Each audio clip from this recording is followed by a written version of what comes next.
When I came 3 days early from my business trip, my toilet, bathroom, and kitchen were being renovated. My sister said, "We're remodeling before moving in." Her hubby and her in-laws laughed. I just said, okay. The next day, she called me. There are 2 police cars in front of the house. You know, for 32 years, I thought I knew what betrayal felt like. I'd experienced little heartbreaks, minor disappointments. But nothing, and I mean nothing, could have prepared me for the moment I walked through my own front door, only to find my beautiful home completely gutted. My floors were covered in plastic, walls half demolished, and my sister, Amanda, stood smack dab in the middle of my kitchen, a sledgehammer in her hand and a sickeningly sweet smile on her face. "We're renovating before moving in," she chirped, as her husband and in-laws just laughed behind her. Can you even imagine that?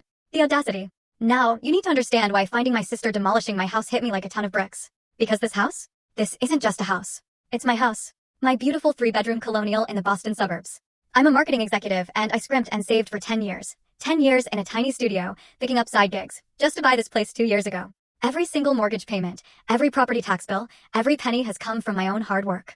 Amanda, she's 5 years younger than me, and from the day she was born, she was the family princess. Our parents adored her, gave her everything, rarely disciplined her.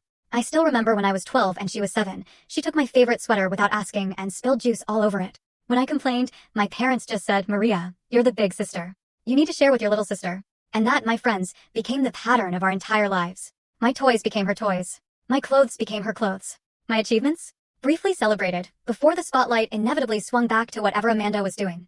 I learned to just accept it. Because I loved my sister and, honestly, I wanted to please my parents. That pattern, it just kept going. In high school, she borrowed my car without asking and dented the passenger door. In college, money disappeared from my wallet.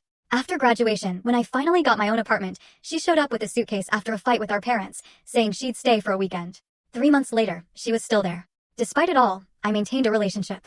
I told myself she's family. Family sticks together. Our parents constantly reinforced it. "Maria, Amanda looks up to you. You need to be the responsible one." Then, 2 months ago, Amanda called me in tears. She and her husband, Jake, had been evicted from their apartment. Missed 3 months of rent. Jake had lost his job. Amanda's part-time work wasn't enough. They needed a place to stay, just for a few weeks, until they got back on their feet. I hesitated. Jake and I had never gotten along. He always seemed to resent me, probably because I had what Amanda wanted, financial stability, my own home. He'd make these snide comments about my fancy marketing job, how people like me don't understand real work. But still, I couldn't let my sister be homeless. "You can stay on the pull-out couch in the living room," I told her. "Just for a few weeks, while you find a new place." Amanda was just gushing with gratitude. You're the full story on the channel. Link below. Click now and watch what happened next.